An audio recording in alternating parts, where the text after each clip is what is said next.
আজকে ক্রাইমের যে সত্য ঘটনাটা শোনাবো সেটা ঝাড়খণ্ডের হাজারিবাগ জেলার কুসুম্বা নামের একটা গ্রামে থাকতো একজন মহিলা নাম রশ্মি দেবী।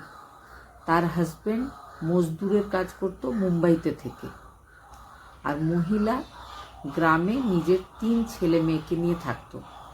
একদম বড় সে একটা মেয়ে, তারপরের ছেলে সে শারীরিক মানসিক রূপে বিকলাঙ্গ, আর তারপরে একদম ছোট তার 12 বছরের মেয়ে। 25 মার্চ 2026 রামনবমীর ঠিক আগের দিন, যেদিন অষ্টমী ছিল, সেদিন রাত্রেবেলায় হঠাৎ রশ্মি দেবীর যে মেয়ে সে নিখোঁজ হয়েছিল। সব লোকজন প্রতিবেশীরা খোঁজ করছিল। হঠাৎ করে সেই এলাকার একটা মিডল স্কুলের পাশে নির্জন একটা বাঁশবাগান, সেখানে রক্তাক্ত অবস্থায় সেই 12 বছরের মেয়েকে দেখতে পাওয়া যায়।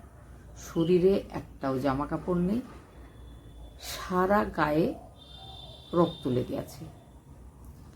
লোকজনেরা এসে রশ্মি দেবীকেও খবর দেয়। খবর দেওয়া হয়েছিল পুলিশ স্টেশনে। পুলিশ চলে আসে, বডিটাকে পোস্টমর্টমের জন্য নিয়ে চলে যাওয়া হয়। কিন্তু বাড়ির লোকজন, গ্রামের লোকজন এতটাই রেগে গেছিল যে তারা 3 দিন ধরে বডিটা নেয়নি, দাহ সৎকার করেনি।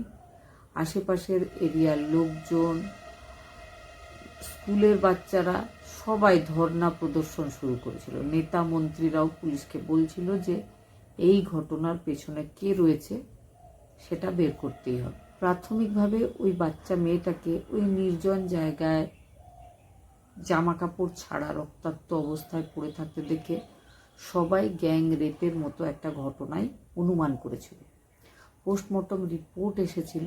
রিপোর্টে জানা যায় যে গ্যাং রেপ হয়নি, তবে সেই ছোট বাচ্চার প্রাইভেট পার্টে বাঁশের মতো কোনো জিনিস ঢোকানো বা তার কিছু অংশ ভেঙে সেখানে থেকে যাওয়ার মতো ঘটনা দেখতে পেয়েছিল যারা পোস্টমর্টম করেছিল তারা।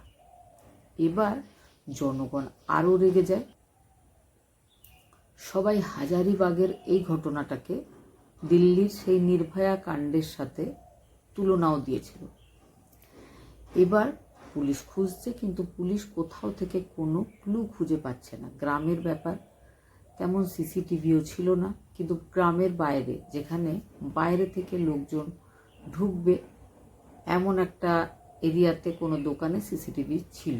সেই ক্যামেরার যে ফুটেজগুলো সেগুলো দেখা হয়, তাতেও দেখা যায় যে সেদিন রাত্রেবেলায় বাইরে থেকে কেউ আসেনি। সেদিন রাত্রেবেলায় মংলা মেলা বা মংলা পূজার আয়োজন হয়েছিল ওই গ্রামের পাশের গ্রামে। সেই জন্য পুলিশ এবার সেই পাশের গ্রামের বিভিন্ন লোকজনের কাছে জিজ্ঞাসাবাদ ইত্যাদি করছিল। ইতিমধ্যেই পুলিশ টিমের মনে হয়েছিল যে সে ছোট বাচ্চা, তার কেউ শত্রু থাকতে পারে না। তাহলে এই ঘটনা যে ঘটিয়েছে বা যারা ঘটিয়েছে তারা রশ্মি দেবী মানে বাচ্চাটার মায়ের সাথে তাদের শত্রুতা থাকতে পারে। তাহলে বাচ্চার যে মা আছে তার কল ডিটেলটা চেক করা উচিত। পুলিশ যখন তার কল ডিটেল চেক করেছিল, দেখা গেছিল যে একটা বিশেষ নম্বরে মহিলা খুব বেশি কথা বলে, বারবার বলে। লম্বা সময় পর্যন্ত কথা বলে না, তবে বারবার কথাটা বলে। এবার চেক করা হলে দেখা যায় যে নাম্বারটা শান্তি দেবী নামের একজন তান্ত্রিক টাইপের মহিলা। সে তান্ত্রিক, পূজা আচ্ছা, বশীকরণ, কালা জাদু ইত্যাদি নিয়েই থাকে। এবার তাকে অ্যারেস্ট করা হয়েছিল। সঙ্গে অ্যারেস্ট করা হয়েছিল ভীমরাম নামের একজন ভদ্রলোককে, যার সাথে ওই মহিলা মানে বাচ্চার মা প্রতিদিন কথা বলে। আর শান্তি দেবীও সেই ভদ্রলোকের সাথে 2-1 বার কথা বলেছে। 3 জনকে অ্যারেস্ট করা হয়, 3 জনের জিজ্ঞাসাবাদ হয়। জিজ্ঞাসাবাদের পরে যে ব্যাপারটা পুলিশ টিম জানতে পেরেছে, সেটা শুনে সবাই, পুরো দেশের লোকজন অবাক হয়েছিল। সে কারণটা হচ্ছে যে রশ্মি দেবীর বাচ্চা বিকলাঙ্গ, শারীরিক মানসিকভাবে সে অসুস্থ। রশ্মি দেবী সব সময় ওই শান্তি দেবীর কাছে যাওয়া আসা করেন, বিভিন্ন মন্ত্রতন্ত্র পুজো করান, কারণ তার ছেলে অসুস্থ বিকলাঙ্গ। শান্তি দেবী সব সময় বলেছেন যে তার কাছে মন্ত্রতন্ত্র করালে, পুজো করালে তার বাচ্চা নিশ্চয় একদিন ঠিক হয়ে যাবে। গত কিছুদিন আগে রশ্মি দেবী নিজের ছেলেকে আর নিজের ছোট মেয়েকে সঙ্গে করে শান্তি দেবীর কাছে গেছিলেন। শান্তি দেবী নিজের আসনে চোখ বন্ধ করে বসে থাকতে থাকতে হঠাৎ করে ছুটে এসে সেই 12 বছরের মেয়েটার পায়ে হাত দিয়ে প্রণাম করেছিল আর বলেছিল, আমি তোমার এই 12 বছরের মেয়ের মধ্যে দেবীর দর্শন পাচ্ছি। বাচ্চাটা ভয় পেয়ে গেছিল, কিন্তু সেখানকার সব লোকজনের মনে হয়েছিল যে হ্যাঁ, শান্তি দেবী যখন এত বড় তান্ত্রিক হয়ে বলছে যে রশ্মির মেয়ে দেবী, তাহলে নিশ্চয় দেবী। কিছুদিন পরে শান্তি দেবী রশ্মিকে বলেছিলেন যে তোমার ছেলেকে ঠিক করার জন্য একটা পুজো করতে হবে, একটা যজ্ঞ করতে হবে, 251 টাকা দিতে হবে, আর সেই পুজোটা করে দেবো। সেটা করব রামনবমীর আগের দিন রাত্রেবেলা। তুমি রাত্রেবেলায় তোমার মেয়েকে নিয়ে এসো, সঙ্গে একজন বলশালী শক্তিশালী পুরুষকে আনতে হবে। তো সেটাই করেছিল রশ্মি দেবী। রশ্মি দেবীর গত 10 বছর ধরে একজন পুরুষ বন্ধু আছে। তার হাজব্যান্ড যেহেতু মুম্বাইতে থাকে, বাড়িতে থাকে না, তো তার একটা ঘনিষ্ঠ প্রিয় বন্ধু, তার নাম ভীমরাম। ভীমরামকে ডাকা হয়। ভীমরাম আর রশ্মি দেবী দুজনে রাত্রেবেলায় চলে গেছিল সেই মহিলা শান্তি দেবীর বাড়িতে পুজো করাবার উদ্দেশ্যে। শান্তি দেবীকে যখন দক্ষিণা দেওয়া হয়, 251 টাকা ছিল না, ছিল মাত্র 20 টাকা। তাকে 20 টাকা দিলে সে খুব চিৎকার করে বকাবকি, ঝগড়া ইত্যাদি করে। কিন্তু রশ্মি দেবী বলেছিল ধীরে ধীরে তার কাছে টাকা যখন আসবে সে কোনো না কোনোভাবে টাকা দেবে, তবে আজকে যেন তাকে না ফেরানো হয়, পুজোটা অবশ্যই যেন করা হয়, না হলে আবার এরকম শুভ দিন সেই 1 বছর পরে আসবে। শুরু হয়ে যায় পুজো। পুজো বলতে প্রথমেই সেই বাচ্চা 12 বছরের মেয়েটাকে বসিয়ে পুজো করা হয়। সেই পুজোটা সম্পন্ন হলে এবার তাকে শুইয়ে দেওয়া হয়। তার মা রশ্মি দেবীকে বলা হয় তার পাটা ধরতে, আর সেই পুরুষ বন্ধু ভীমরামকে বলা হয় এই বাচ্চাটার গলা চাপ দিতে।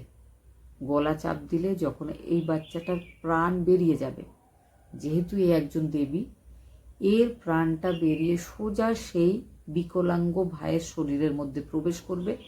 তারপর থেকে মেয়েটা আর থাকবে না, কারণ মেয়েটা দেবী, মেয়েটা মারা গেছে, মেয়েটার বলিদান করে দেওয়া হয়েছে সেই বিকলাঙ্গ ছেলেটাকে ঠিক করার জন্য। সেটাই হবে, সেটা আগে থেকেই রশ্মিকে বুঝিয়ে দেওয়া হয়েছিল। রশ্মি রাজি নিজের ওই 12 বছরের মেয়ের বলি দেওয়ার জন্য, কারণ নিজের একমাত্র ছেলেকে সে সুস্থ দেখতে চায়। সেটাই হয় সেদিন। মা পা ধরে থাকে আর মায়ের বন্ধু গলা চেপে দেয়। 12 বছরের বাচ্চা মেয়ে প্রথমে নিজেকে বাঁচাবার জন্য খুব ছটফট করে, তারপর নিস্তেজ হয়ে যায়। যখন 3 জনেই বুঝতে পারে যে বাচ্চাটা আর বেঁচে নেই, তখন বলা হয় বাচ্চাটার শরীরের সমস্ত জামাকাপড় খুলে নিতে হবে। মা সেটাই করেছিল। তারপরে একটা বাঁশ এনে তার প্রাইভেট পার্টেও দিতে হবে, মা সেটাই করেছিল। তারপরে একটা ভারী পাথর দিয়ে মেয়েটার মাথায় আঘাত করে যে রক্তটা বের হবে সেটা তার সারা শরীরে মাখিয়ে দিতে হবে, আর এই মাখানোর কাজটা মায়ের পুরুষ বন্ধু ভীমরাম করবে। এগুলো কন্টিনিউয়াস তারা একটার পর একটা করতে থাকে। অন্যদিকে শান্তি দেবী জোর গলায় মন্ত্র উচ্চারণ করতে থাকে। পুজো সম্পন্ন হয়। তারপরে ওই বডিটাকে নিয়ে গিয়ে মিডল স্কুলের পাশে একটা বাঁশ ঝাড়, নির্জন এরিয়া, লোকজন বিশেষ সেখানে যাওয়া আসা করেন, সেখানে বডিটাকে ফেলে দেওয়া হয়। ফেলে দেওয়ার পরে মা আর মায়ের বন্ধু যে যার বাড়ি চলে গেছিল, আর শান্তি দেবী সেও নিশ্চিন্তে ঘুমিয়ে পড়েছিল। আর এই ঘটনাটা ঘটাবে বলে সেই বিকলাঙ্গ ছেলে আর তার বড় দিদি তাদের দুজনকে সেই মঙ্গলার যে মেলা হচ্ছিল পাশের গ্রামে সেখানে পাঠিয়ে দেওয়া হয়েছিল। তারাও কিছু বুঝতে পারেনি, বাড়ি আসে, সবাই ঘুমিয়ে পড়ে। তারপরে সকাল থেকে বাচ্চার মা সবাইকে বলেছিল যে বাচ্চা হারিয়ে গেছে। তারপরে কি কি ঘটনা ঘটেছিল সেগুলো আমি আগেই বলেছি।